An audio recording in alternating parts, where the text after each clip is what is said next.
네, 그냥 입 다물고 조용히라도 있으면 중간은 갈 텐데 윤 대통령의 입이 오늘 또 사고를 쳤습니다. 윤 대통령이 17일 2023 아시안 리더십 컨퍼런스 축사에서 국제사회의 우크라이나에 대한 지지와 지원이 우크라이나와 우크라이나 국민만을 위한 것이 아니다라며 우크라이나에 대한 불법적 침략과 힘에 의한 현상 변경 시도가 성공하는 전례를 결코 남겨서는 안 된다는 우리 모두의 지지를 다 보내야 한다고 말했다고 하는데요. 네, 정말 어이가 없습니다. 우크라이나에 대한 불법 침략을 반대하는 인간이 왜 일본이 저지른 범죄 행위에는 한없이 관대한 걸까요? 그리고 러시아의 경제 보복이 진행되고 있는 상황에서 왜 자꾸 설쳐대면서 러시아를 자극하는지 모르겠습니다. 외교도 못하고 아는 것도 없으면서 제발 가만히라도 있지 굳이 나서서 적대국만 늘려가고 있는 윤 대통령인데요. 네, 진짜 전쟁이라도 하고 싶은 걸까요? 아니면 미국의 총알바지가 하고 싶은 걸까요? 윤 대통령의 끝없는 망언과 막말로 인해 국민들을 사지로 몰아가고 있습니다. 네, 이런 와중에 윤 대통령에게 또 무슨 꿍꿍이가 있는 걸까요? 윤 대통령이 17일 우리 사회가 이주민들의 사회적 지위와 권익을 위해 더 깊이 고민해야 한다고 밝혔다고 하는데요. 네, 천공의 지령이라도 있었던 걸까요? 갑자기 웬 이주민 타령인지 모르겠습니다.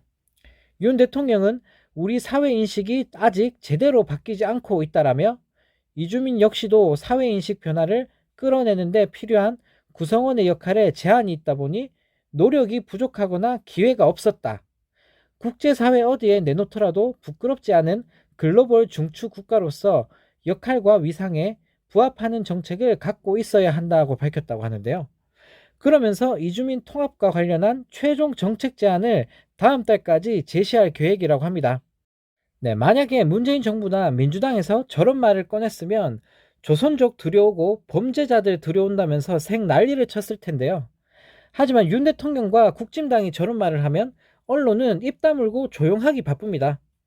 사실 이주민 정책을 제시한다는 게 나쁜 건 아니지만 윤 대통령이 저런 말 한다는 게 의심이 가는데요.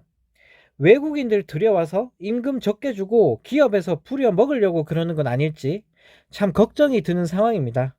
나라를 어떻게 작사를 내려고 저러는지 제발 아무것도 하지 말고 그냥 가만히 있으면 좋겠습니다. 네, 이런 가운데 쫌팽이 한동훈 장관께서 대인배 코스프레를 하며 인터뷰를 가졌다고 합니다. 네, 한동훈 장관은 취임 1주년을 맞아서 응원해 주시는 분들 못지않게 비판해 주시는 분들께도 감사하다는 말씀을 드린다고 말했다고 하는데요. 하지만 한 시민단체가 윤석열 정부를 검사의 나라로 규정하는 보고서를 발간한 것과 관련해서는 주전 선수가 심판인 척해서 국민을 현혹하는 것이 문제라며 또다시 비판을 했다고 합니다. 네, 정말 어이가 없습니다. 일국의 장관께서 찌질하게 시민단체에게 계속 시비를 걸면서 비아냥대고 있으면서 온갖 쿨한 척은 다 하고 있습니다. 툭하면 고소 고발 날리는 장관께서 대인배인 척하는 꼴을 보니 가짜나서 웃음만 다 나오네요.